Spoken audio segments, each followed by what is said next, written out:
Bwana Yesu asifiwe. Basi tunamshukuru Mungu kwa ulinzi wake wa siku hii ya leo. Ametulinda kuanzia asubuhi mpaka masaa haya, tunamshukuru sana. Kwa kuanza kipindi chetu, tusimame tupate ombi. Tuombe. Mtakatifu, mtakatifu, mtakatifu, Baba na Mungu wetu ketie mahali pa juu mbinguni, tunakushukuru sana kwa sababu wewe ni mwema sana katika maisha yetu. Asante kwa ulinzi wako siku nzima ya leo. Asante kwa ajili ya uhai. Asante kwa ajili ya afya njema. Asante kwa ajili ya kila kitu ambacho tunaendelea kupatia katika maisha yetu. Masaa haya tunaomba msamaha kwa makosa yetu. Tunajua sisi ni wadhambi, hatustahili mbele zako. Tunapoleta maombi mbele yako, tunaomba yakapate kibali machoni pako na wakaweze kutujibu na kututesa sana mapenzi yako. Tunaelekea katika kujifunza masaa haya. Tunaalika Roho yako Mtakatifu awe pamoja nasi. Madam Shimbe, mtumie kama upendavyo, ili mwisho wa somo hili tukapate kuokolewa na hatimaye tukapate kurithi uzima wa milele. Tumeomba haya na kuamini utakuwa pamoja nasi, ni katika jina lako Yesu, amina.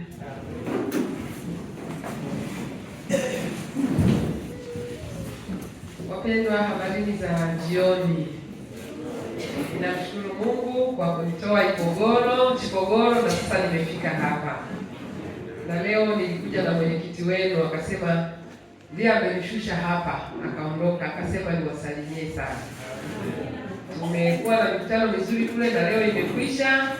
Naamini kesho tutaendelea na ratiba yetu ya saa 11 kamili. Amina. Kwa hiyo amenitumia salamu. Ngapi umezipokea jamani? Amefurahia nilipomwambia kiwanja chetu kinaanzia kwenye mahindi pale kwenye kijumba, au nimekosea? Nikamwambia mpaka huku, akasema wow, watu wa maana sana hawa. Kwa hiyo wamebarikiwa kusikia hizo habari njema, na mimi nimekuwa mjumbe mwaminifu kuzifikisha. Kwa hiyo anawasalimuni sana, na siku atakuja, na ameishia hapo akawa ameondoka, atapanga siku ya kuja kuwaona. Baada ya kusema hayo, wapendwa, tunaendelea na mada yetu hii. Jana niliacha vipengele vichache sana kwa ajili ya vijana. Nataka nimalizie kwa dakika chache zisizopungua 10 na kisha niingie mada ya leo. Inasema tunu za uwekezaji kwa mwanamke imara. Nataka kuwa mwanamke imara, kuna vitu vya msingi vya kuvitazama. Nitakushauri jioni ya leo na Mungu atakusaidia kutafakari na kulifanyia kazi. Hapo ndipo tulipo kwa kumalizia kwa sehemu ya jana. Niwekezeje ndio swali la msingi ili nipate mwenzo wa maisha.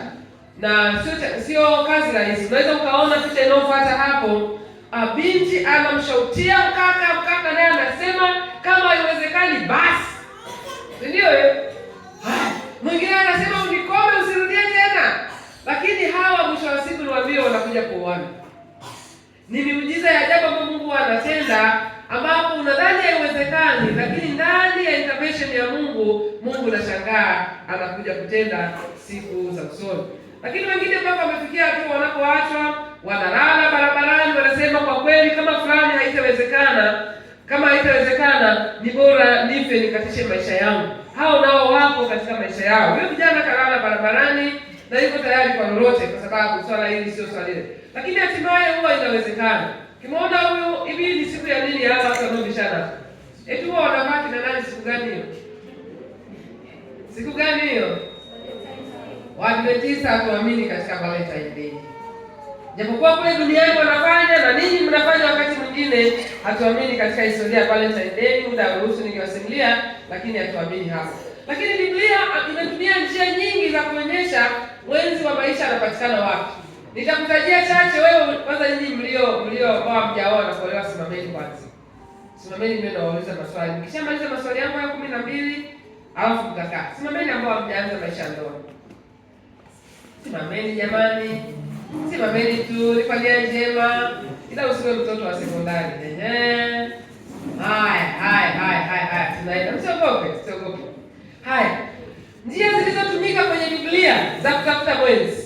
Njia ya kwanza utasema sawa au si sawa. Inasema ukiona mfungwa au mateka mrembo, mlete nyumbani, mnyoe nywele za kichwa, mkate kucha na umpe mavazi mapya, kisha atakuwa mke wako. Kumbukumbu la Torati 21:11 mpaka 13. Hapo vipi? Tunaenda sawa? Wakaka hapo sawa si sawa? Hamjaelewa. Fungu hili la Biblia linasema hizi ni njia ambazo watu walipata wenzo wao wa maisha kulingana na Biblia. Ninyi kulingana na imani yenu ya Kanisa la Adventista wa Sabato mnaziona ni sawa au si sawa?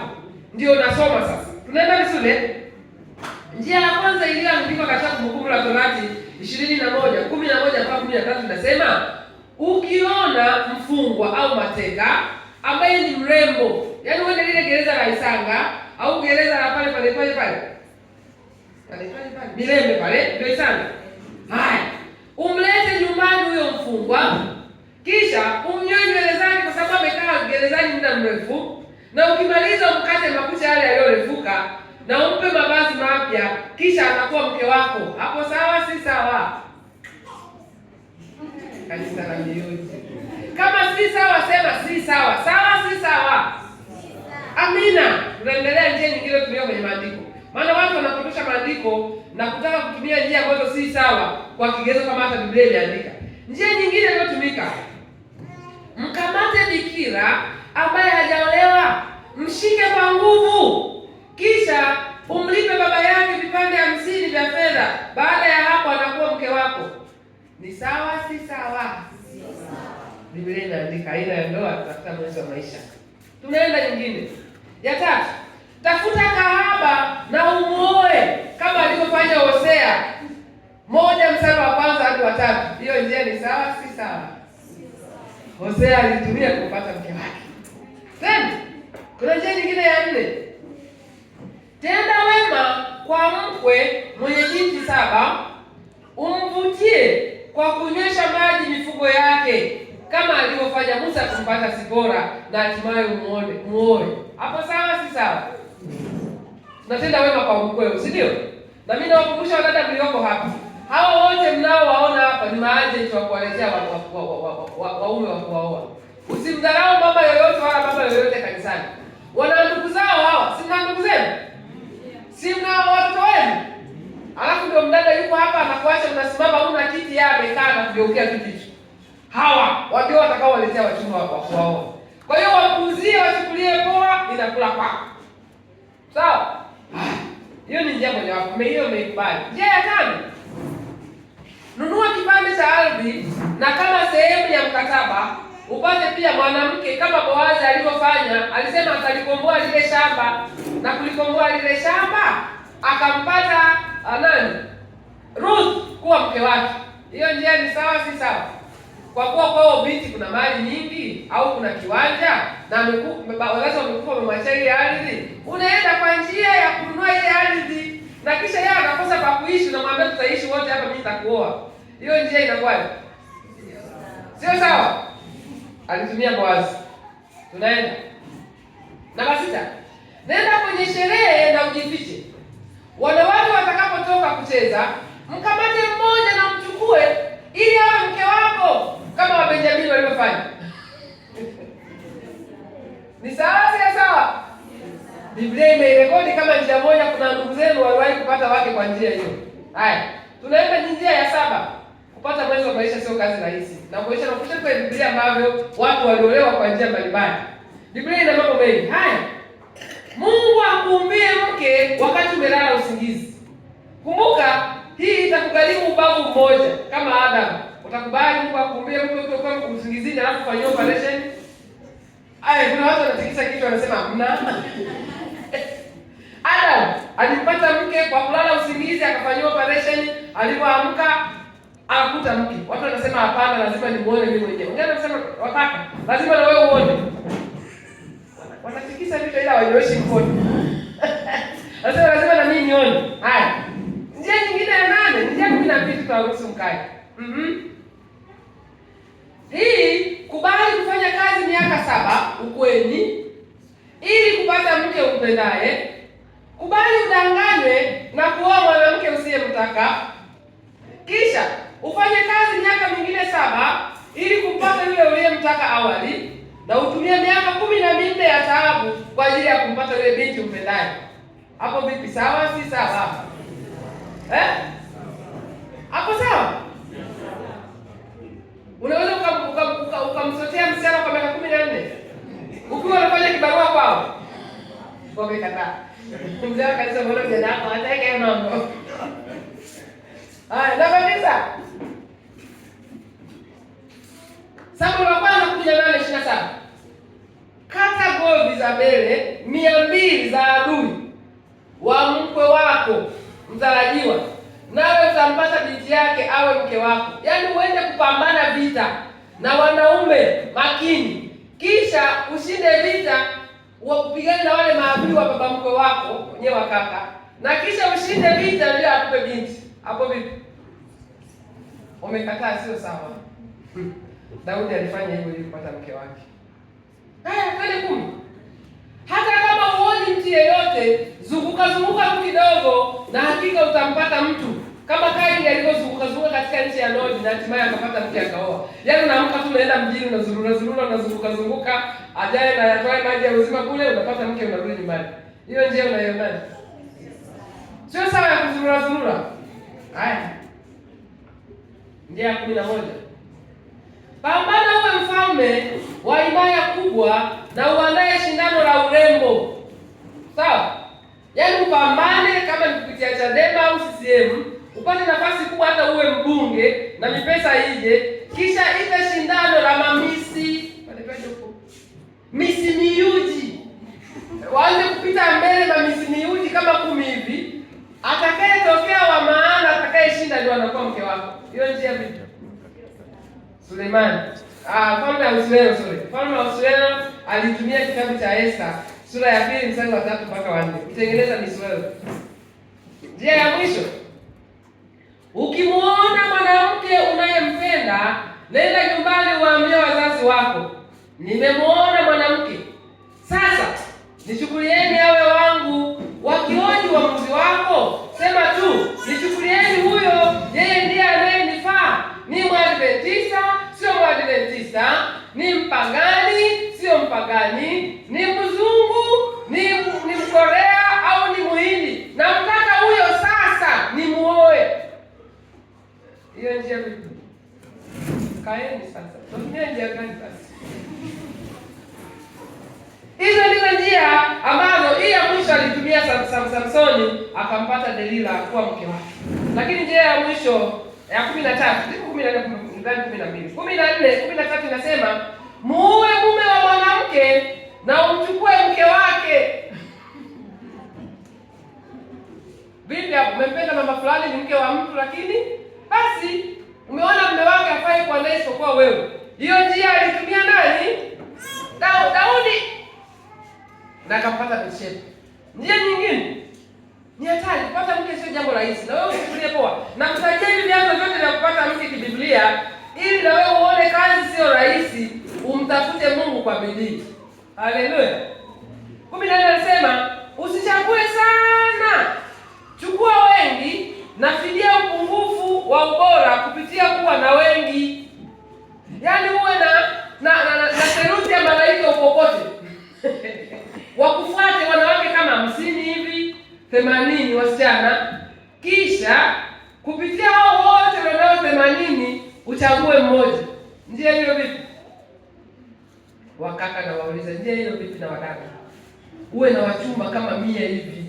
Katika wale 100 uchague mmoja. Hiyo njia vipi? Kitabu cha Wafalme wa kwanza 11:1-3 inaonyesha Sulemani alikuwa na wake wengi sana. Na miongoni mwao lazima alikuwepo aliyekuwa anampenda zaidi kuliko wote ambao ni nani? Mke wake aliyochagua. Lakini Paulo anasema nini katika Wakorintho wa kwanza 7 mstari wa kwanza? Anasema na sasa kuhusu mambo mlioniandikia ni vizuri mtu asioe.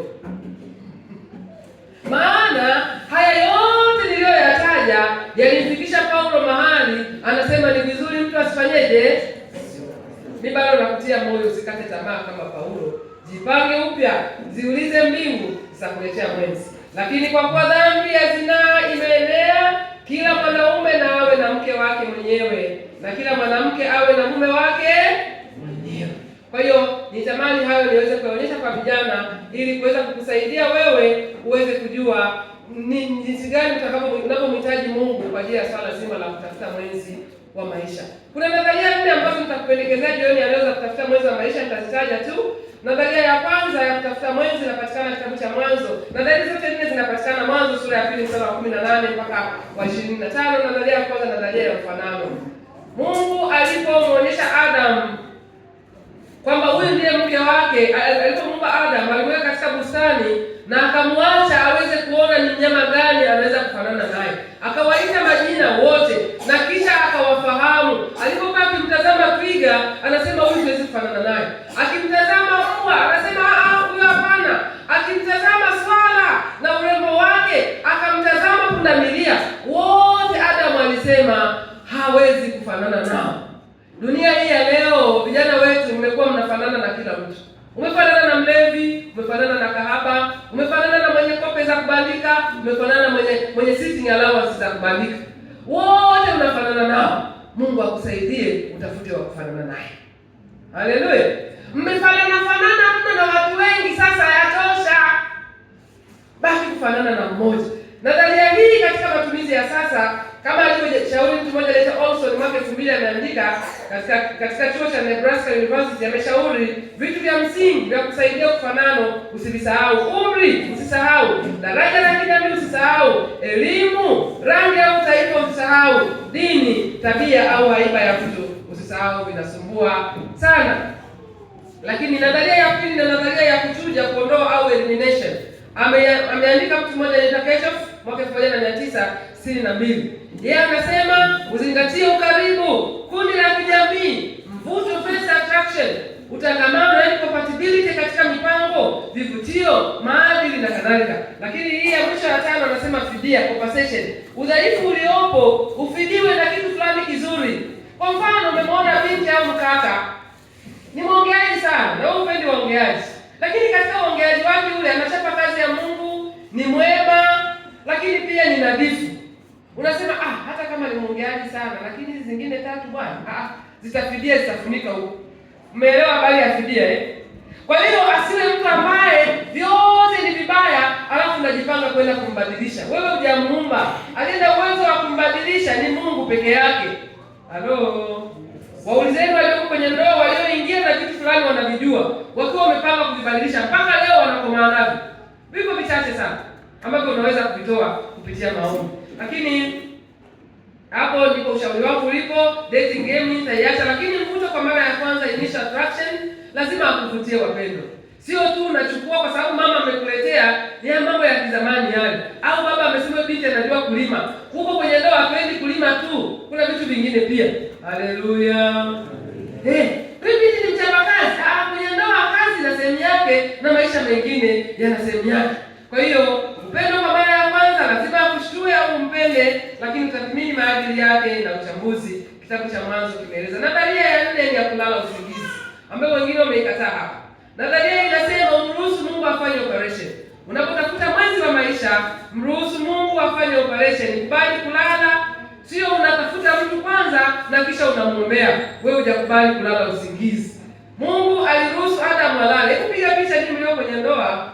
Huyo mume uliye naye au mke uliye naye, wewe Adam angeumbiwa Hawa, huko Adam anaona. Anafahamu utumbo wake ulivyopangwa kule tumboni. Anafahamu jinsi Mungu alivyotengeneza kichwa chake. Maisha yangekuwaje hapa duniani sasa hivi? Yaani hivi tu hapatoshi. Lakini uliumbwa yuko usingizini. Ungeumbwa akiwa macho, hali ingekuwaje? Asingetosha zaidi. Sasa Mungu anaruhusu vitu vingine usivijue kwa utukufu wa jina lake. Kwa hiyo nawe kijana, nakushauri kubali kulala usingizi, umwache Mungu afanye operation, akuletee mwenzi wa maisha atakayekufaa. Naamini ushauri wangu umetosha kwa hapo. Mtupieni wasiwasi wenu kwa yeye, mtupieni wasiwasi wenu Mungu, kwa kuwa yeye anawajali sana. Petro wa kwanza 5 mstari wa 7, na Mungu awabariki sana. Huo ni ushauri ambao nitamani usiondoke bila kuwasema. Sasa leo ninaongea na rafiki zangu. Rafiki zangu mpo? Leo naongea na nini? Alafu kesho ndio tutaongea na wababa. Ijumaa tutaongea habari ya malezi ya watoto. Jumamosi, ili madam sitakula keki na tamati Tabana magauni nyeupe. Tunakula na keki. Tunamaliza kwa kishindo, si ndio? Haya. Tunu za mwanamke kwa familia. Tunu za mwanamke kwa familia. Ukitaka uweze kuwa na familia nzuri, ewe mama, sikia sikiliza ushauri huu. Baadhi ya changamoto zinazowakuta wanaume walio katika ndoa ni majukumu ya familia. Mtafiti huyu anaeleza kwamba majukumu ya kifamilia na fedha yanachukua nafasi kubwa sana kuleta msongo katika ndoa. Shinikizo la kutimiza mahitaji ya familia, chakula, makazi, ada za watoto na kila kitu zinawafanya hao baba wakati mwingine unamuona sio yule ambaye ulimtegemea. Kumbuka, haya majukumu yanaweza kupunguza hata intimacy, ule ukaribu. Maana muda mwingi wanaoyawaza haya, na wewe unadhani yuko sawa, unaendelea kumwekea bila msaada. Na kukumbusha, hizi ni changamoto zinazowakumba, ukumbuke wanazo hata kama asemi. Lakini mawasiliano yanawaumiza. Lugha tunazozitumia kwao, sauti tunazozitumia kwao, lawama, kukosa mawasiliano ya wazi na yenye heshima au lawama, kelele, zinawafunga uwezo wa kuelewa. Si ndio wababa umemlaumu mpaka umemponda, umemwangalia tumbo lake kama pakacha, ukasema angalia suruali kama mfuko wa unga wa mashineni. Yaani huyo ndio unategemea sasa. Wewe baba sasa utatoa wapi ule ujasiri sasa? Ulishataja kila udhaifu wa kwake tu. Ifikie mahali kupunguza lawama. Siniwaambia hapa cha kufanya kupunguza lawama Haya, kingine, kusawazisha kazi na familia. Muda wa kazini, malezi, maburudisho, anataka aone mpira, anataka angalie mtu fulani anavipenda, anataka angalie siasa maana ni mwanaume anajisikia hawezi kuonewa au nini, kuna vitu vingi vizuri. Vipi hivyo anatafuta kubalance. Kazini wanamhitaji, umemfanyia matrip, anaenda research, sio anaenda wapi, mambo ni mengi. Wewe huko nyumbani unalaumu. Yote hivi vinasababisha anakuwa katika hali ya msongo. Na kukumbusha, ujue vipo, usivichukulie poa. Mwenzako ana madeni, anajua jinsi gani atapambana, kuna mradi ameuanzisha na yeye aondoe aibu kukaa na mshahara tu bila kuwa na mradi mwingine, lakini unamsumbua. Vijana fulani amewaweka, hawaleti hela kwa wakati, lakini anaona akishare na wewe utamwambia, nilikushauri ukagoma, ngoja sasa ukome. Anaamua kukoma yeye mwenyewe.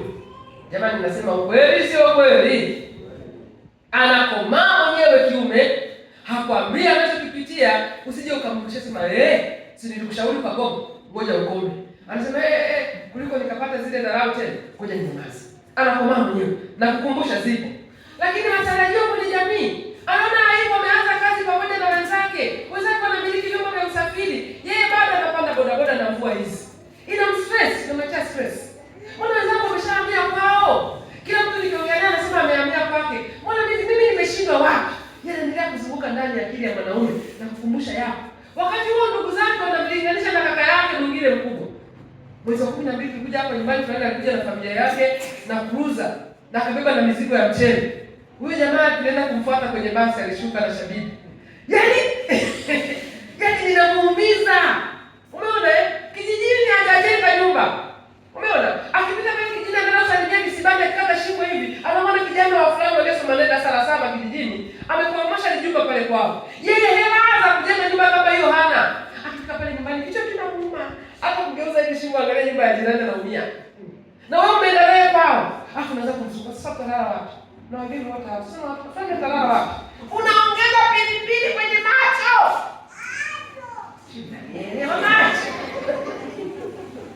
Asante. Ulidai kalamu ya rangi kesho, ndio kuletea mtoto zawadi ya rangi. Nitakukumbusha kesho. Sasa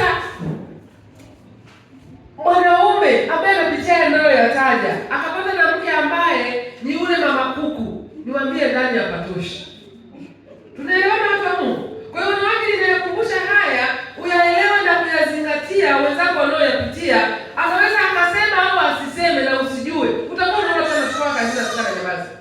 Anakaa pale, anafikisha kula chakula unachokileta kwa kuchelewa saa 3 kasoro. Anaangalia, unamwambia, "Mbona usaidie kitu kufanya homework?" Atafanya hiyo homework, mizigo yote imebeba kichwani. Wewe, mimi kesho naangalia homework ya watoto wewe kaka. Tayari umeongeza mengine. Ananyamaza, anainuka na kwenda kitandani na lala. Unafika kitandani unasukuma.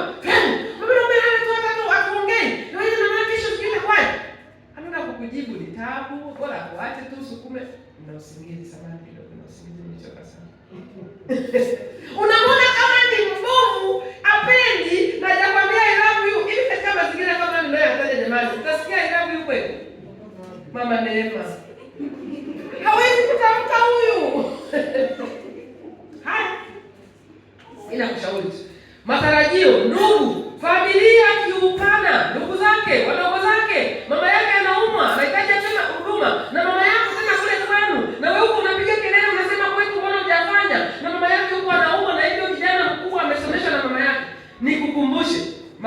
Sema amen. Mama Esther. Nikukumbushe. Huyu baba aliye nyumbani kwako na kwako. Si ndio? Yule mama ndiye aliyembalisha viatu kwenda chekechea. Nikukumbushe. Yule mama ndiye alipenda kamasi. Ndiye alienda kuamua ugomvi alipopigwa na wenzake akarudishiwa na madaftari. Yule mama ndiye aliyekuwepo wakati anapoteza madaftari na viatu akanunua vingine. Na kukumbusha, usifanye jaribio au jaribu la kumng'oa mume wako kwa mama yake. Mmeelewa watu wa Mungu? Au baba yake. Ni wanasema hivi, ugomvi wowote kati ya mkwe na mama mkwe wake, mkosefu ni mgeni. Wewe uliolewa kwa watu. Ina maana Rachel, hujui kwamba hapa huko kwa watu unafika unakaa kwenye kiti kwa kujiachia kwa watu. Haujui kwa watu. Jamani, kwa watu unaweza kuweka mguu juu ya kochi. Kwa nini unaweka mguu juu ya kochi? Alafu akikwambia Rachel unakuja juu. Mkaaji kwa watu anakaa kiti nusu. Umeelewa eh? Jifunze kukaa kwa watu vizuri ili wakuthamini. Unajua anayekuthamini kule ni huyo aliyekupeleka, ndiye anayekufahamu, anajua alikuokota wapi. Hao wengine hawakujui, wanategemea matendo yako mema ndio ya kufanya wewe uishi nao vizuri. Hivi unanielewa vizuri? Yaani unafika tu pale tayari ushaambia mawifi wao ni mabaya. Hata kama mawifi na wajua na wifi hawana lolote. Umewajua nini? Ulishakailishwa umeenda tayari umekaribu. Ninakusihi kwa neema ya Yesu, kaa vizuri na yule mama. Amekaa na mwanae mpaka miaka 30, 40 mliokuja kukutana, walikuwa hajawahi kuwa mchawi. Leo wewe ndio umeenda umemfundisha kwa mara ya kwanza kama mama yako ni mchawi. Aisee, shindwa kwa jina la Yesu. Hata kama ana uchawi, hata kama tu hakumnyonyesha mwanae akamwekea sumu kwenye ziwa, yule mama bado anastahili kupewa heshima yake. Mmenielewa watu wa Mungu? Tunakosea pakubwa mno. Mama mkwe amekuja. Mimi nyumbani kwangu nina sera moja. Huwa naisema kila wakati. Mama mkwe ameondoka mwezi wa 11 nadhani, kama sio wa 12 mwanzo. Kurudi Mwanza. Mama mkwe akiingia ndani ya nyumba yangu, ni kazi yangu kumsaidia chakula, kumfulia nguo. Niwe bize niweje. Nikirudi hata usiku nitafua mimi. Naona hayo. Ila kama kofi hapa. Analeta nguo zote. Nafua nguo za mama mkwe na afika kwenye kama. Unaelewa? Nguo za mama mkwe nafua mimi. Sasa sana kazi. Namfulia na hakikisha mimi. Namuona ametoka nje na ngoja mama mkwe wengine watu wana send message sisi bila kujua. Anapaka koka ajabu ajabu. Nikimuona tu hivi. Naingia ndani na kusanya kama kuna dera na uti jipe ninamwambia mama, hebu shindia hili hapa. Unaona ile bibi wa watu anapokea. Nikienda mjini naona ndara zinaanza katika jioni narudi na bidhaa na mkabidhi mama. Naambia sijifagili, ninaongea ninachokifanya binafsi. Ile gari la Mr. Shimbe, yeye ndiye alinionyesha na akasomesha. Mimi nimekutana na Mr. Shimbe chuoni. Akiwa tayari anasoma chuo kikuu. Hivi mtu aliyekisha mpaka chuo kikuu kwa nyuma, walioteseka sana. Kile kiti cha abiria cha hapa. Sikai, mama mkwe akiwepo. Ninakaa kiti cha nyuma na watoto wangu. Mama anamwambia bali, shaka haombeo ile miso. Yaani, akae kiti cha ninamfungulia mimi mlango. Akikwepa hapa ni shahidi. Ulizeni washiriki wa Njuka na Chidachi. Ninapo sana. Ninamfungulia mama mkwe mlango. Na pochi yake nimebeba mimi. Namwambia Mayo ikashaka. Bibi akisukuma anakaa kwenye kile kiti. Ninamkabidhi mkoba wake, ninafunga na mlango. Ndio nazunguka kuja huku mimi kukaa sehemu yangu. Na watoto wangu jamani leo tubarane huku. Unambadilisha mama mkwe na wajukuu. Wamfanye wewe. Mama Esther ananiangusha pakubwa. Kweli kabisa haiwezekani. Nilipaswa naongea na ninyi leo Jumapili. Sina uhakika na hiyo Jumapili kama itafika. Lakini naomba niwaambie leo mbele ya waume zenu wasikie. Unachemka pakubwa. Kama yule mama kwa upendo wa hali ya juu. Umeenda likizo. Ukifika cha kwanza safisha chumba cha mama mkwe. Kama baba mkwe hayupo, baba mkwe wangu mimi alishalala. Kwa hiyo niingia pale chumbani kwake, safisha kitanda, toa nje, kama kuna dalili za kunguni, mwagia maji vijijini kule, tafuta yale manguo yale yale yaloweki kwenye maji, fua kunje shuka za baba mkwe.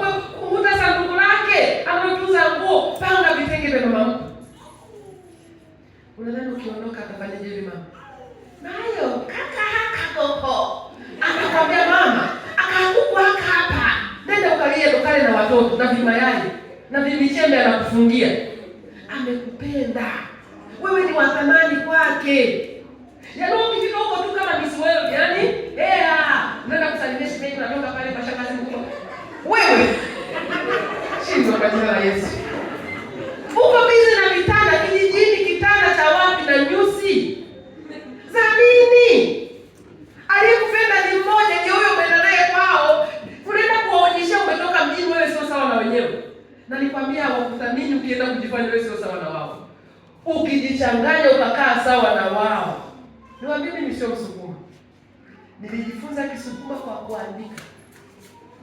Sawa Mama mkwe alikuja kwangu anaumwa, hajui Kiswahili hata nini. Kwa hivyo shikamoo mayo, naye anasema shikamoo mayo. Ninajua wanarekodi, ninachokiongea ni cha ukweli, kwa hiyo sina wasiwasi. Sawa kama tukiwa tunaishi Kibaha, mama yule alikuja anaumwa, nizunguke naye Tumbi hospitali, niende naye Dar es Salaam kwa Muhimbili wapi. Changamoto ya kuongea na daktari ilikuwa ni kubwa. Kitu kufanyika ndani ya nyumba yangu, baba usiku kabla hatujalala anakaa, anamwambia mama, hebu eleza utamwambiaje daktari kesho unaumwa nini? Mama anaeleza, nalesa hata ngongo, naandika ngongo sawa sawa na mgongo. Kikuba, kifua ni sawa sawa na kikuba. Naandika kwenye notebook. Kisha anamwambia arudie ili yale maneno aliyoyataja ataeleza vile vile. Ili atakapoenda kujieleza kwa daktari, mimi nisichanganye wakati namueleza daktari. Mnaelewa hapo Mungu? Nilikuwa na notebook yangu naandika. Nikifika kwa daktari sema yeye, "Mama, anza kuongea. Andika duru mali." Anaanza. Nale sata anaumwa. Mgongo. Kwa kufanya hivyo, mimi sasa hivi Kisukuma nikwambia natiririka sawa na lugha yangu. Basi mbaya sasa hivi nachanganya na lugha yangu na ya Kisukuma, maneno mengine wazazi wangu nikiongea nao wanashangaa. Hilo neno gani? Nimechanganya na Kisukuma. Maana nimebali kwenda Usukumani mzima. Nimeacha na jina la kwetu ninatumia la kumbe shimbe. Sasa kwa nini nisiishi kishimbe? Hivi mnaelewa mama wenzangu? Wakubali wale watu ulipokwenda. Wafanye kuwa watu wako ni watu wangu. Utakapozikwa na mimi nitazikwa. Watakuthamini sana. Umeelewa watu wa Mungu? Hilo si linaeleweka? Ulishayavuruga sana, anza upya. Umeshanikoroga sana, anza about time. Jioni ya leo, usiku wa leo, kaa kitandani kwa kitanda chako. Mwambie Mungu, nahitaji kurefresh mahusiano yangu. Wiki ulikuwa msalimiani, anza wewe ndiye mgeni. Mama mkwe mlikuwa mmekosana, anza wewe hapo sio kwenu, ni kwa watu. Nimekwambia kwa watu unaweza kaweka mkume sana. Kaa kama uko kwa watu. Utaona gani utafuta haki gani unaitafuta kwa watu? Kutambuliwa gani unatafuta kwa watu? Niliwaambia, anayekufahamu kweli na anayekuthamini na aliyekuleta ni huyu ambaye mmekutana naye anaitwa mwanaume. Kwa hiyo kitakachokufanya uishi vizuri kweli ni tabia yako na matendo yako kwa kuwathamini na kuwapokea wale watu ambao wakujui. Vinginevyo utachemka sana. Dumisha upendo na heshima katika ndoa. Kadiri muda unavyopita, changamoto za maisha zinaweza kuathiri ukaribu, upendo na heshima kati ya wanandoa. Wewe usikate tamaa. Endelea kumheshimu yule baba. Hata kama ni mlevi, usifunge mlango unasema hilo lilevi sisi tutaingiza ngapi leo. Mama, uliamua kuyavulia yaoge. Si ndio wewe? Lifungulia mlango vizuri kanga na kuja hiyo bale kwako. Karibu baba, karibu. Mnapigwa makofi kwa sababu umesahau upendo wako wapi? Fungua mlango, ingia. Umekula? Nataka chakula. Nikabidhi chakula ni baba, ndio lenye nyumba hiyo. Kabidhi chakula. Ale! Bila utaka wowote. Si umekubali pole? Kaa kwa watu kwa akili. Haleluya. Amen. Jambo la pili, mambo ya kuzingatia kwa mwanamke. Jambo la kwanza, jifahamu wewe ni mke wa aina gani. Mithali 14 fungu la kwanza nasema, kila mwanamke mwenye hekima hujenga nyumba yake, mpumbavu anafanyaje? Ndio maana mimi nakushauri,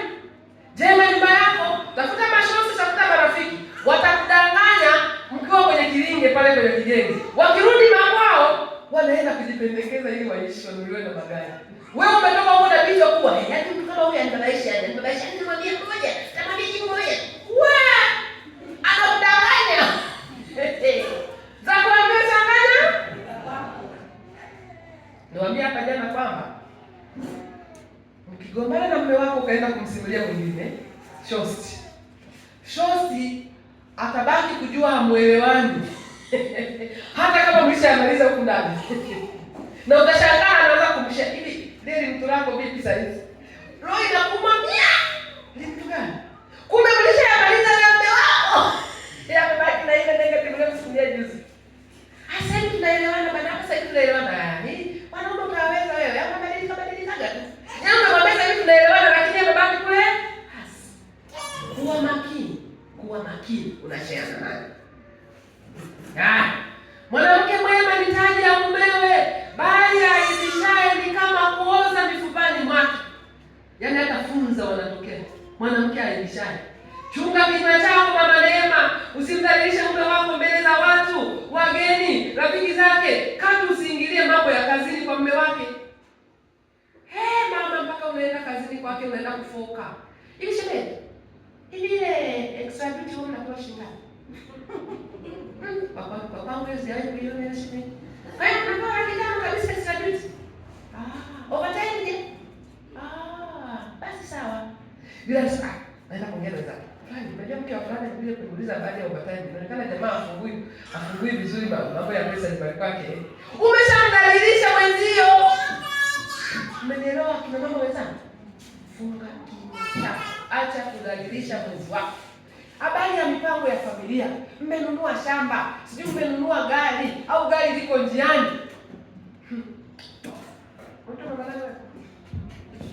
Bwana Jesho mwenzangu. Ni wanaume bwana, hiyo sijaka nisemeje. Tena kwa kwangu. Kitu kuna gari baba ameagiza. Niwakumbushe. Kumbuka gari likiagiza kutoka Japani kuja hapa. Hela zinazolipiwa kwenye mtandao kule zikaenda benki ya Japani. Huwa ni nusu ya zile ambazo utakuja kulipa huko. Tanzania gari likifika. Mnaelewa hiyo magari nani? Sasa umeshaanza kuupepeta. Kwamba gari liko wapi? Ikifika bandarini mume wako ndio umepata dharura ile hela aliyopasa wakalipia ya ushuru wa TRA na mambo mengine hayo, amezimekosekana. Gari linauziwa huko na wale wenye mayazi. Mama, hivi utaishi hapa kanisani? Unajua hivi mshavu utamshuka mama, mshavu. Lemba litakuwa linateleza tu kichwani. Hebu tulia kwanza mama. Alafu sio lazima useme hili gari limetoa wapi hela. Hili gari mama, ngeleni na gari sio ni gari. Si la kukopa. Sasa tunadilisha mume wako. Umeelewa jamani?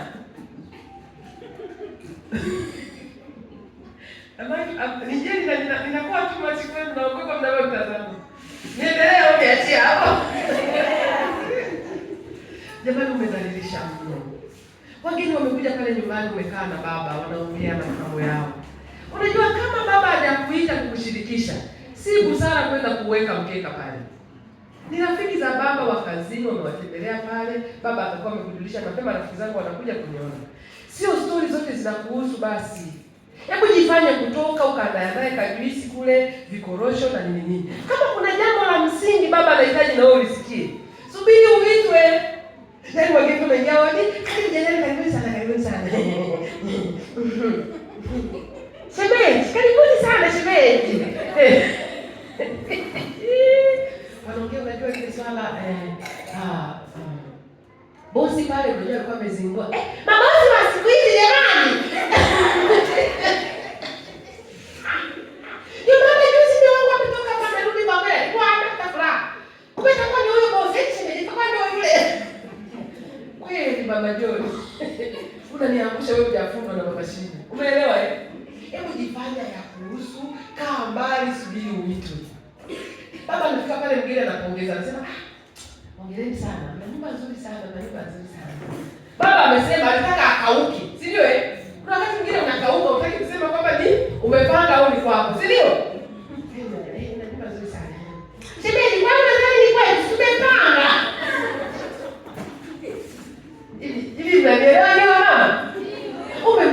mwenzako, alikuwa amejikausha angalau woga afunguki sana. Wanaume wafunguki kama sisi.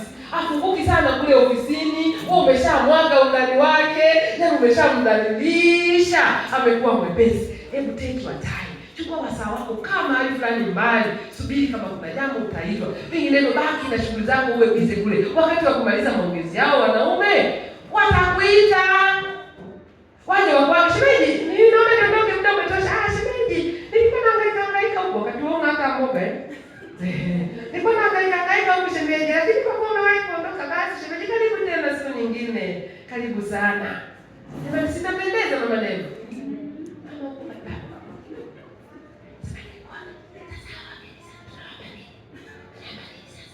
Yaani umenongona kwa sauti ya baba kwa wengine wamejua hamna chochote.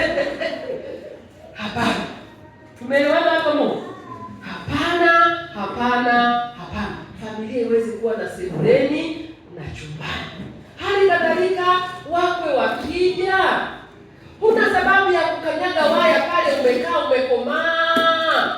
Kuna mambo yao ya kwao ya kijijini, ya ndani, zingine ni siri za ukoo ambazo mume wako hajawahi kupata ujasiri wa kusimulia. Kwa hiyo wakati mwingine ukiona mama mkwe amekuja na ana maongezi na mwanae, tafuta jambo la kufanya. Kama lipo la kukushirikisha mume wako, si akakwambia. Mmeelewa mama zangu? Uko pale wanaongelea baba yao mkubwa ambaye ana mke mchawi, na wewe uko pale. Unajua alimuua fulani. Wanaongea kwa lugha yao. Basi zile ndo unajua wao unijui. Wanaongea mambo yao ya ukoo wao huko. Shamba fulani zilinyang'anywa lilikuwa la nani? Kwa hiyo sasa hivi naletea mgogoro na hivi. Sio lazima sana uyajue, maana huna nafasi naye. Si ndio? Waache wayajenge. Mama awe huru kumuelezea. Inawezekana kuna kitu cha kufanyia vizuri. Ngoja basi mpasie nafasi. Akipresent kwa mwanae atakuletea kikiwa kimechujwa kidogo. Kuliko kukisikiliza kikiwa live. Uko tu dirishani unasikiliza masikio yako. Anamwambia nini? Huyu bibi huyu. Mnaa kweli huyu bibi huyu. Sasa mwacha amwambie mwanae, mnyima chakula umefanya nini? Mwanae atakapokuletea na yeye ana akili timamu, maana yeye yuko katikati yenu ninyi wote wawili, atalileta anasema sasa mama huwa ana shida aliponielea huko nyuma, nakumbuka hata tungali ananionyesha yule mdogo wangu alipata shida ya vidonda vya tumbo. Na hisi huwa vinajirudia na kuondoka. Sasa apunguza kidogo upishi wa maharage, pika kasamaki na nini.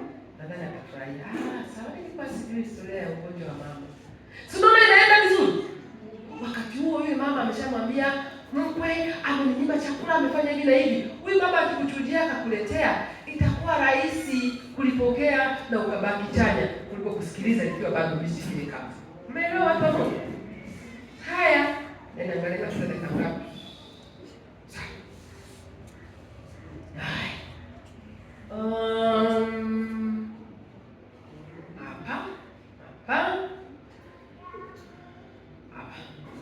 Mwanamke mpumbavu hupiga kelele, ni mjinga, hajui kitu, hukaa mlangoni kwa nyumba yake, juu ya kiti mahali pa mjini palipoinuka, apate kuwaita wapitao mjini, waendao moja kwa moja katika njia zao. Kila aliye mjinga aingie humo.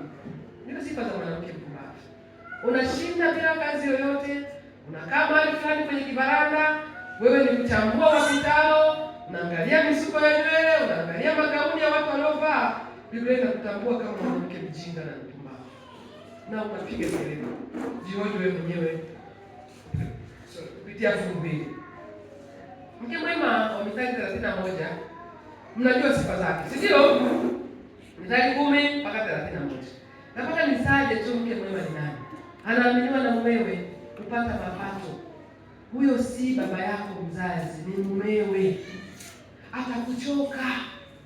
Tafuta mapato. Unaomba chumvi, unaishia na yebo hadi kofia ya mtoto ya buku unaomba. Hapana. Mwanamke wa Mithali ya 31, naongea kwa sauti ya chini. Mwanamke wa Mithali ya 31 ukimsoma anaonekana yeye ni mpambanaji. Si ndio? Anasema ni mwema na ni mcheshi, ni mchapakazi, anaamka mapema. Mwanamke mwema anaamka mapema. Hamni miogo ya wanawake wenzake waliowahi asubuhi wakapika wakaweka barabarani, anaweza kufungiwa kwenye gazeti, anampelekea mume wake. Huyu si mwanamke mwema wa Mithali 31. Ana njozi za maisha, ununua shamba, unamlaumu mume wako hajajenga. Kumbe wewe ndio ulipaswa kujenga. Mithali 31. Mwanamke ndiye ananunua shamba, sio mwanaume. Wamama wakapo wanunua mashamba hapa tuone. Nunua shamba angalau mimi mnaamina kwa pili, kwa tatu, kwa nne. Mungu awabariki sana. Ninyi ni wanawake wa mdogo. Amina, wa sita. Kazi ya kununua shamba au kiwanja ananunua mwanamke, si mwanaume. Wewe uliyekaa hapo unasubiri mume wako anunue eneo la kujenga, umeshachelewa. Baada ya semina hii anza taratibu. Umeelewa eh? Nenda kapatanishe mahali fulani. Jamani, nataka shamba kipindi hiki cha kilimo na sisi tuweke viazi. Yaani ukienda tulipokuwa Morogoro, mimi nimeolewa nikiwa na kilo 52. Ni mwembamba wa kamba. Mume wangu mlimuona jana. Piga picha na mama mke mwenye kilo 50 na ngapi? Na vile baba hajabadilika sana. Tukienda sokoni pale sokoni Morogoro, tulikuwa tunachukua, hatuna gari wakati huo.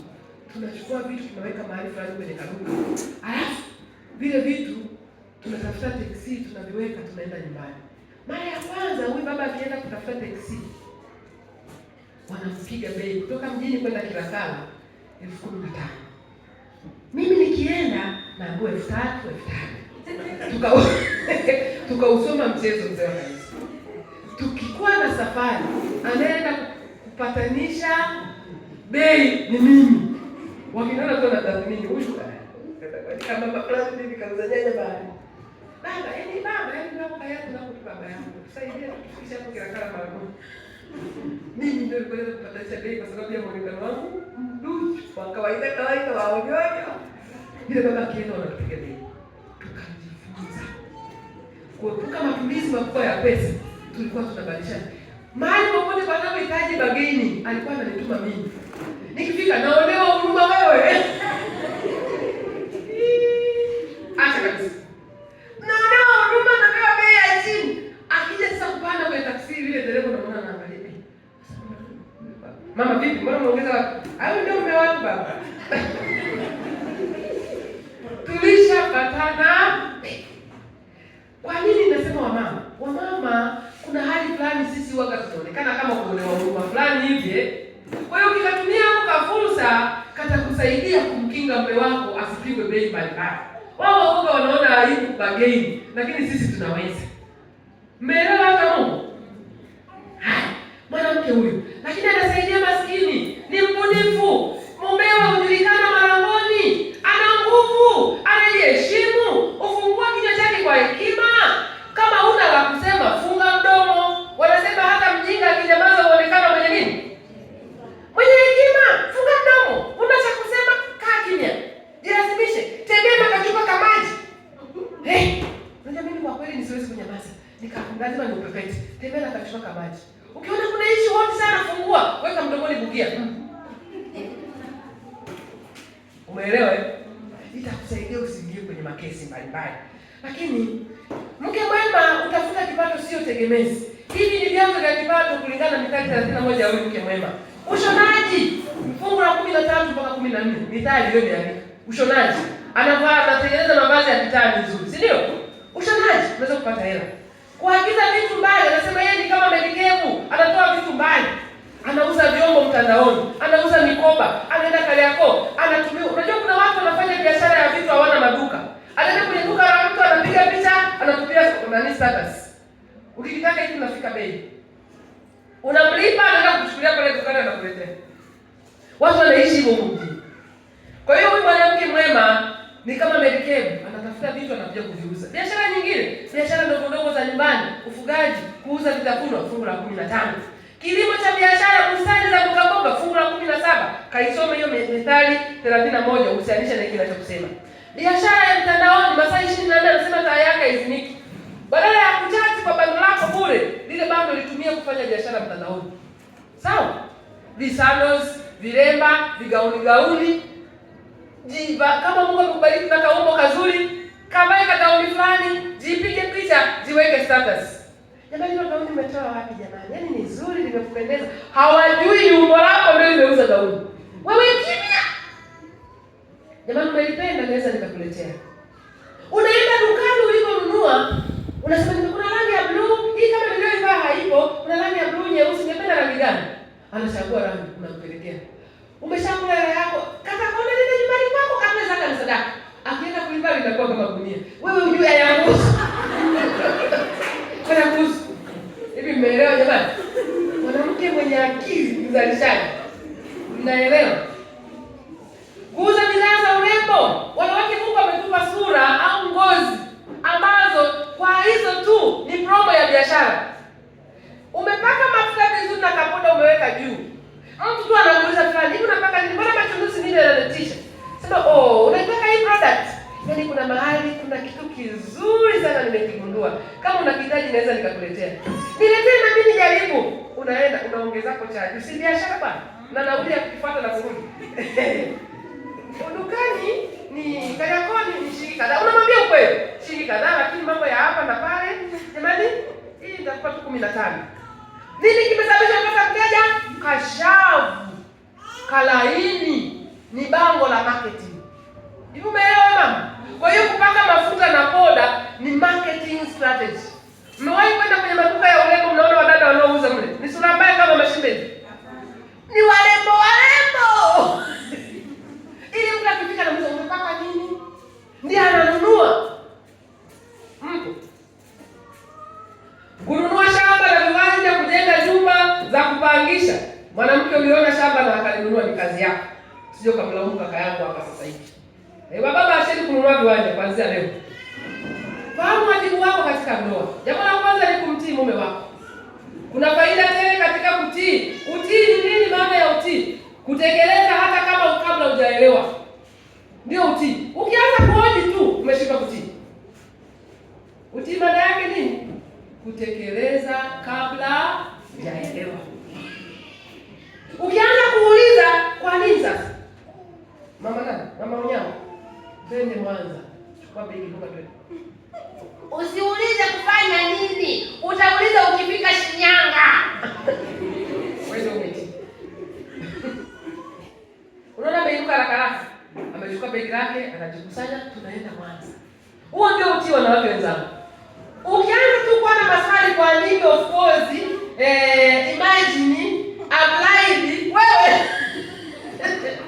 umeshinda utii.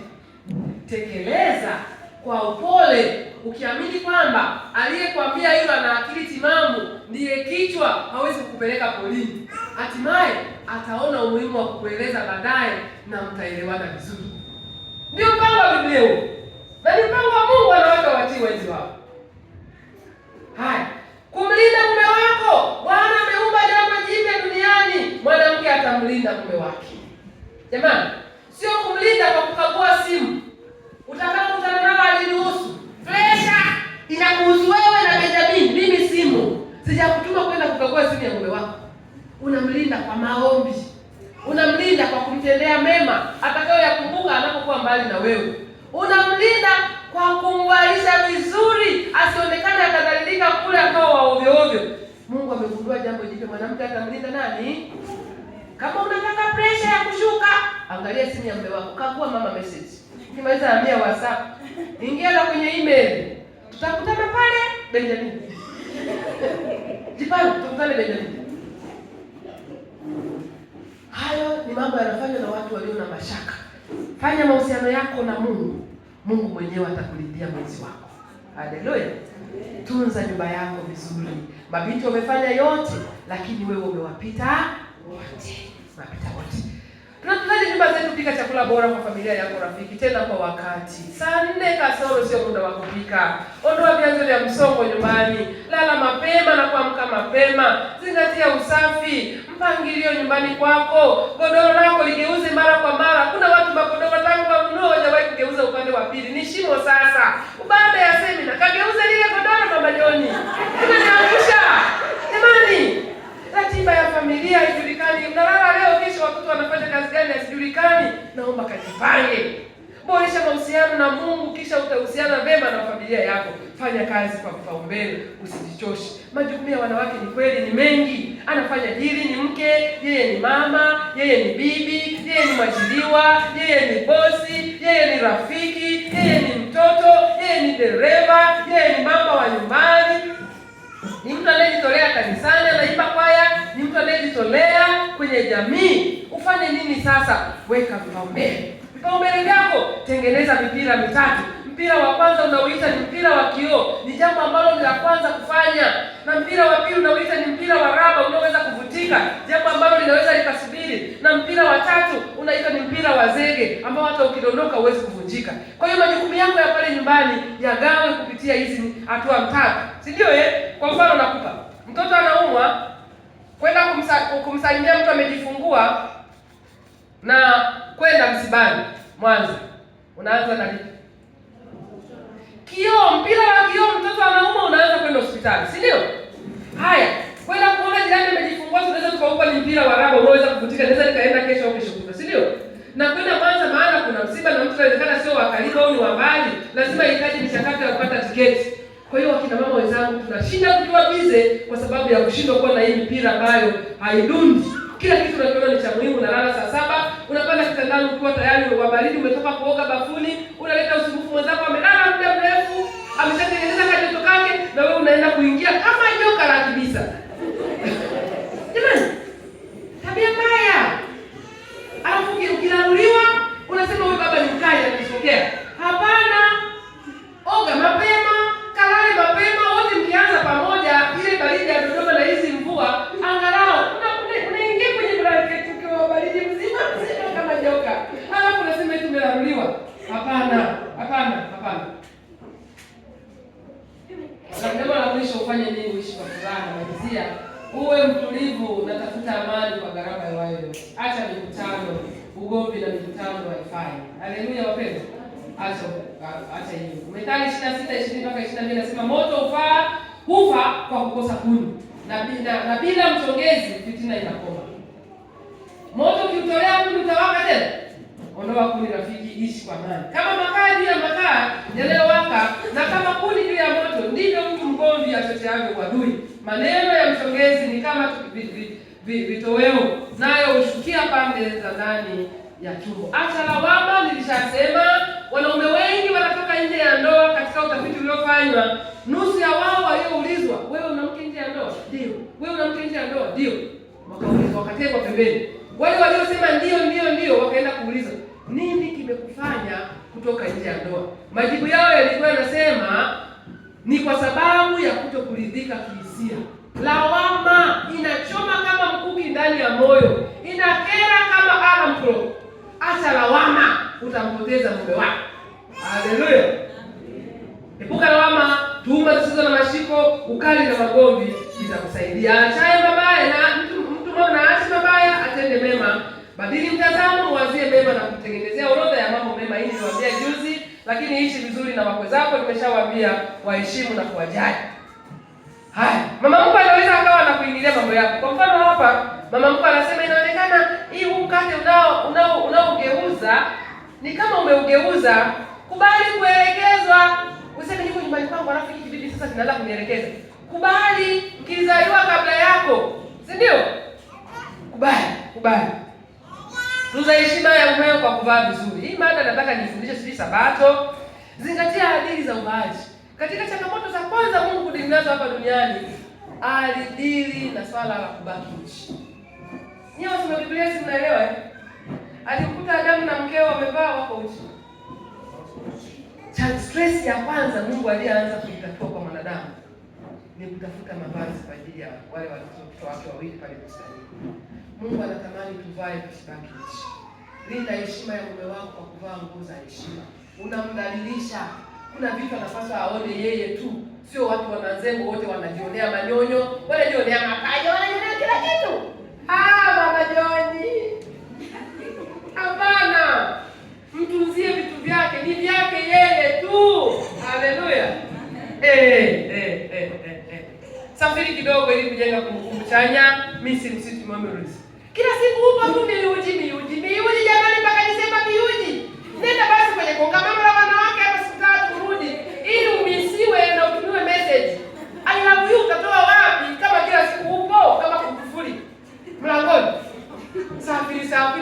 toka kidogo. Nenda akape, epuka kuishi mbali na mwenzi wako kwa kadri inawezekana. Jamani, sasa hivi imekuwa ni jambo la kawaida, lakini si mpango wa Mungu. Si vyema mtu huyu awe mume yuko Mwanza, mke yuko Miuji. Kwa kweli nyie mnatania. Kama na nyie mmekuja kwenye semina, kwa kweli mpole kwa jina la Yesu. Pambana maisha yako tu, tafutieni na kuchuma mkiwa pamoja. Acha mambo ya ajabu ajabu. Haya, uwe mvumilivu kama penseli. Chongwa, kubali kuchongwa ili ufae kuandika. Wanawake wengine wapendi kushauriwa, wapendi kuambiwa, anazira, anajivurumua, hataki kuambiwa, kila siku yuko sahihi. Wewe uwe penseli bwana. Kubali kushikwa ili uweze kuandika. Kubali kuchongwa, kupitia maumivu ya kuchongwa, kukosolewa. Kubali kufuta makosa. Wewe mwanamke penseli, acha alama katika maisha. Dumu na uvumilia maji, uvumilie kemikali. Kuondoka sio sawa. Huwa naambia mama kwamba ukitwangwa fimbo au kofi na mume wako anakwambia nenda, hakikisha kisigino kimekita kwenye kizingiti cha mlango. Umesikia? Nenda toka hapa wewe. Mama shikilia ule mlango. Yaani wakati unaondoka na ule mlango. Unajua nipigwa msumari? Mama shikilia ule mlango. Ng'ang'ana, baki angalia wanao. Hilo ni wingu litapita, usiondoke. Haleluya. Yaani akikusukuma sukuma, pambana uamkie ndani. Ukiamkia nje atafunga mlango. Umeelewa hiyo? Pambana uamkie wapi? Ukiamkia nje atafunga mlango. Nimekupa dawa, shikilia kizingiti cha mlango. Kisigino kishike hapa na mguu mwingine uwe nyuma umefungia breki. Umeelewa eh? Usiache watoto wanateseka. Jamani, sisi show yetu inaisha tunapokuwa watu wazima. Tunajikumbuka mama mlivyokuwa zamani eh? Mbaba ni mpya, akiwa na miaka 70 anaoa. Nani anaenda kuokota wewe kama wewe unataka wewe? Nani anaenda kuchukua huo mkosi? Mkao. Vumilia. Yaani mimi leo tulianza tu kutoka kwa shida. Nani anaenda kuchukua uso kama na poliza kwa? Nakukumbusha. Bali yetu inashuka. Wenzetu ni wapi siku zote? Anafiwa leo anaoa binti mpya form 4. Wewe subutu wako wakuone na kata baba shikamo.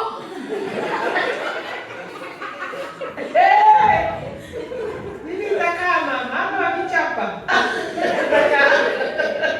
Nitakaa. Shauri yako wewe mwanangu lazima. Bali yetu inashuka. Kama kuvumilia. Wapendwa, uwe mwangalifu kulinda kipato cha familia yako. Ukienda kufanya manunuzi, vaa kawaida, usipoteze. Labda nyingine tulia kati. Uwe na kiasi. Kumbuka hata ukivaa nguo ya thamani kiasi gani, huwezi kuvunja rekodi na sio kila mtu atajua thamani yake.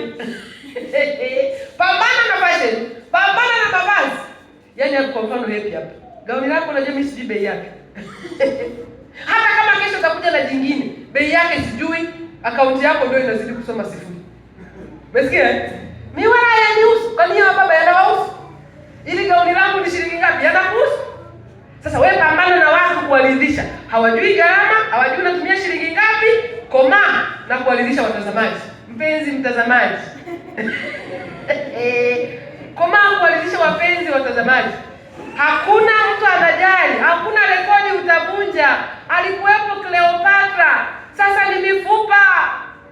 Komaa.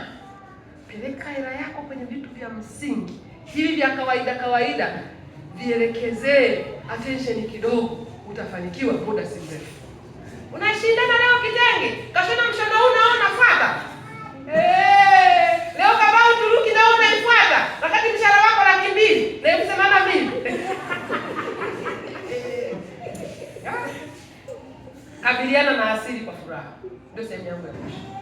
Kabiliana na asili kwa nini? Upendeleo udanganya na uzuri ni ubatili, bali mwanamke amchaye Bwana ndiye atakayesifiwa. Ng'ara ung'aravyo, pendeza upendezavyo, kama haumchi Bwana ni sifuri. Umezeeka, kubali umezeeka. Kimbizana tu na ujana, utamaliza hela unaishia kansa ya ngozi.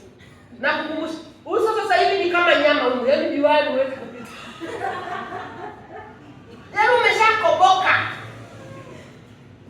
Koma. Kipodozi katika sura yake moja. Ukitumia hiyo kopo likaribia kuisha kinaleta machunuzi. Uongo bada? Yaani kopo likibaki tu nusu kinaleta machunuzi. Unaenda tena dukani useme jamani mimi kama haipendi Wix imenigomea. Wix imenigomea sana. Wale wauzaji wako vizuri. Hii kwa kweli haiwezi kudunda.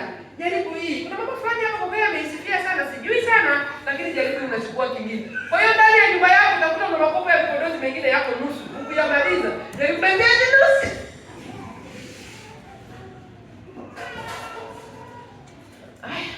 Huyu dada anafahamika, ni miongoni mwa wadada ambao wanaigiza. Wale mnaona movie tunamjua huyu dada eh? Huyu dada aliingia kufanya plastic surgery. Unaona kilichomkuta? Badala ya kubaki na uzuri wake huu, alipoingia kwenye jaribu la kufanya plastic surgery akawa hivi. Wamama wenzangu, vipodozi vipo, lakini mimi nadhani ukibaki kwenye rangi yako ya asili, ukajiweka tu vizuri, ukaweka uso wako kakaa vizuri, bado utadumu muda mrefu tu kuondoa pigmentation za juu ya ngozi na kubaki na nyama ya ndani. Uso unachoka mapema, unaonekana mzee mapema. Unaona wanaume ambao walivyo, wao unaona akasema kama mafuta anaweza kwenda wameamua kutumia mafuta ya ndani. Sebastian brands na produce mafuta, wao wanabaki vile vile, hawachoki haraka kulinganisha na sisi. Sisi vipodozi vinatutesa, jua vingine sio vya juani, na wewe kusoma matumizi yake ujui kule nyuma. Ukiangalia kipodozi unachukua unaanza kupaka, kumbe kimeandikwa kinazebaki na kitumike usiku, wewe unatumia mchana. Kwa nini usiungue? Kizungu ujui wala kichina ujui. Baba yangu wewe. Kizungu tangu lini umejua umesoma lile kopo? Kale karatasi kandani umekasoma wewe kameandikwa contraindication ni nini? Side effect ni nini umesoma? Hujasoma. Umechukua kopo hapo ukafungua karatasi ukatupa huko kaanza kupaka usoni. Mungu anakuona. Naomba nimalizie hapa. Mithali anasema upendeleo udanganya. Haya. Amka mapema, utapunguza kukimbizana kwa kila kitu. Naomba sana mwanamke ambaye ana nguvu za ajabu sana. Mwanamke ambaye ana nguvu za ajabu sana. Kuwa mwanamke wa maombi. Yesu anasikiliza vilio vya wanawake kuliko chochote. Kuwa mwanamke wa maombi. Wakati familia nzima imenyamaza ndani ya nyumba yako, rafiki na kushauri usiendelee kukoroma. Amka, omba. Muombe baba, muombe mtoto, muombe dada wako wa kazi. Saikolojia inasema mtu unayemwombea mara kwa mara anabadilisha saikolojia yako, unamtazama chanya. Maana kwenye maombi watu tukani. Kuna mtu ambaye kutukana kwenye ombi? Kwa hiyo kwenye ombi lolote utakalotamka, utalitamka neno chanya. Unasikia mbariki, mponye, mtendee mema, muinue. Kwa hiyo maneno muinue, mtendee mema, umlinde, umtunze, yanabadili saikolojia yako. Huyo mtu ambaye unamchukia, unajishangaa unaanza kumpenda. Maana umekuwa kwenye maombi ukitamka maneno chanya. Unataka kutamka tusi kwenye ombi, anyoshe mkono nimpe zawadi. Kama huwezi kutamka tusi kwenye ombi, basi nena hayo maneno mema kwa ajili ya yule unayemuona afai, na Mungu atabadilisha saikolojia yako, utamtazama chanya na Mungu akubadilisha. Amina. Mama nimewakwaza? Umeelewa? Basi nione tuombe pamoja hapa mbele. Baba nyie mtabaki kwa leo. Tutamwomba baba mmoja mzee wetu wa kanisa leo yuko. Jana uliomba mzee wa kanisa. Ayoma mwingine. Leo huyu mzee wa kanisa anakuja kutuombea wasisi wa mama. Na mimi nikiwemo. Si leo ni siku yetu sisi mzee wa kanisa ndio utuombee sisi wa mama. Njoni hapa juu kwenye carpet tupige magoti. Wanaume nyinyi bakini huko mtatuombea kimoyo moyo, maana mtatufahamu. Mtutaje na majina yetu kama wengine mtatufahamu huko. Mzee wa kanisa ndiye anatuombea leo, anatuweka mikononi mwa Mungu ili Mungu atende kazi ndani yetu. Ndio huku usiogope. Kwa mama na wadada njoni. Njoni tuombewe hapa jamani.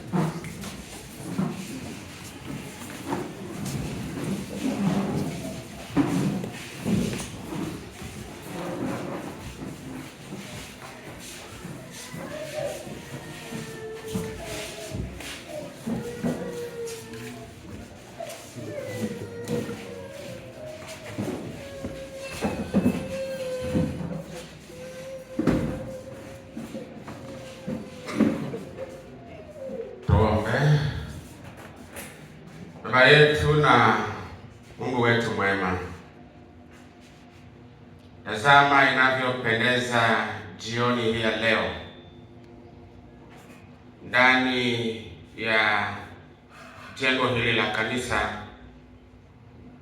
Wana wa kike wakubwa, wale ambao tayari wameshaolewa, pamoja na vijana wale ambao hawajaolewa, wako katika magoti kama ishara ya utii kwamba wewe ndiye Mungu wao. Tunakuita jioni ya leo kwenye mimbari hii, maana Bwana, jioni hii ukimtumia mtumishi wako Mama Devota Shimbe, Bwana umesema nasi tuko tayari kusikia. Madhali kila mmoja ametembea kwa miguu yake, kwa wale ambao tayari wako kwenye ndoa, kila mwanamke aliyepiga magoti katika mimbari hii, nina imani wakati mtumishi wako Mama Devota alipokuwa akiongea, kila mmoja alijipima katika mizani. Bwana, nina imani wapo waliojiona wamepungua sana, na wapo ambao kwa kutumia Roho wako Mtakatifu mioyo yao imeguswa, na wengine hata kabla ya kuja hapa wakaguswa na wakapata hata huzuni, na Roho akawakumbusha mengi ambayo sio mazuri kwa kadiri mtumishi wako alivyokuwa akisema. Bwana, kama wapo wa namna hiyo na wako kwenye magoti yao, wewe unayeweza kusikia, kutana na haja za mioyo yao. Kina mama ni wasaidizi muhimu sana katika nyumba zetu, na kwa kweli mafanikio makubwa ya nyumba yanawategemea kina mama. Ndio maana Adamu alipomuona mkewe Hawa, Bwana alishukuru kwa sababu alijua amepata msaidizi, tena sio tu wa kawaida, anayefanana na yeye. Wape wake zetu hekima, wape wake zetu busara ya namna ya kuongoza nyumba zao vyema, kwa sababu kimsingi wao ndio watendaji wakuu ndani ya familia. Mwanamke akiyumba, mama akiyumba, nyumba itayumba. Wape moyo wa kutupenda na kutuvumilia sisi tulio waume zao. Bwana, namwombea mtumishi wako Mama Devota, namwombea yeye binafsi, maana na yeye pia ni mwanamke, nyumba yake na ikawe ni mfano. Lakini wanawake hawa wa Miyuchi, tuna imani wakibadilika wao, itakuwa ni rahisi sana kutubadilisha sisi tulio waume zao, maana kimsingi wanatuzidi Bwana. Yaani wakiwa wazuri tutabadilika tu, na tukibadilika sisi kama waume kupita kwa wake zetu, hata kanisa lako litakuwa nafaa. Wape hekima wanawake wa Miyuchi, wape busara wanawake wa Miyuchi, wanapoongea, wanapopanua midomo yao, wapanue kwa busara. Na kama mtumishi wako alivyotukumbusha, kama hakuna sababu ya msingi ya kuongea, basi na wakae kimya, maana ni njia mojawapo ya kuleta suluhu katika ndoa. Watarajia kuona mabadiliko. Hawa mabinti ambao wamesogea hapa, ambao hawajaolewa, wamepitishwa katika shule hii, Bwana anza kuandaa, maana ni wanawake na watakuwa na majukumu ya kulea nyumba, pengine siku chache zijazo. Mafunzo haya yakawasaidie na wao, ili watakapoingia katika ndoa wakawe ni wake wema. Neema yako ikufunike, maana nimekusihi kwa jina lako Yesu. Amen.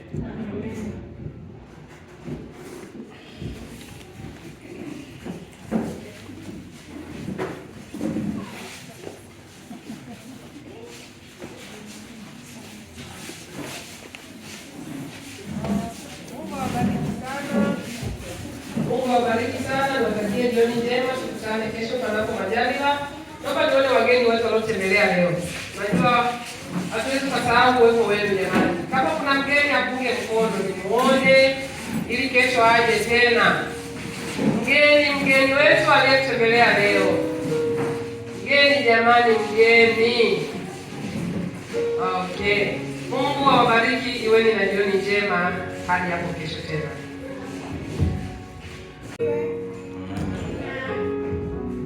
Nafikiri tumebarikiwa sana wamama. Wangapi wamebarikiwa siku ya leo? Na tuna imani tunaenda kubadilika. Tunaenda kuanza upya. Madam wanasema ng'ang'ania hapo hapo. Mungu awabariki sana. Karibuni tena kesho tualike wageni. Basi tutatawanyika na wimbo namba 10. Niwakaribishe viongozi kama kuna tangazo, wazee wa kanisa au mkuu wa kaya na familia.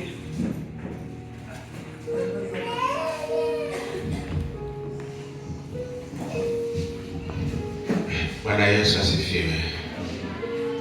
Mimi niwakumbushe tu. Mama Shibe unatuambia kitu kimoja. Hawa wake zetu hawa watusaidie sisi wanaume. Unajua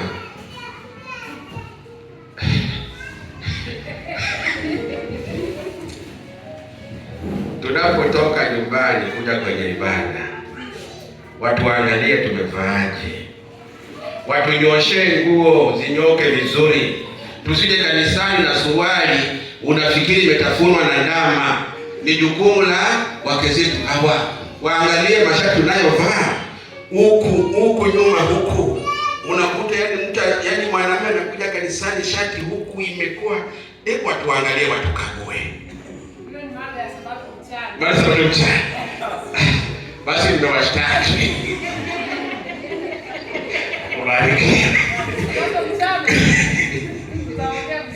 Karibuni kesho jamani, mambo haya ni mazuri. Mmesikia mlivyosema kina mama, kesho ni zamu yetu. Nje msikie tunarudi. Mbarikiwe, niwatakie mama ubarikiwe sana. Kwa kweli napendeza. Wewe barikiwa tu. Karibuni kesho tualike na wageni. Asante.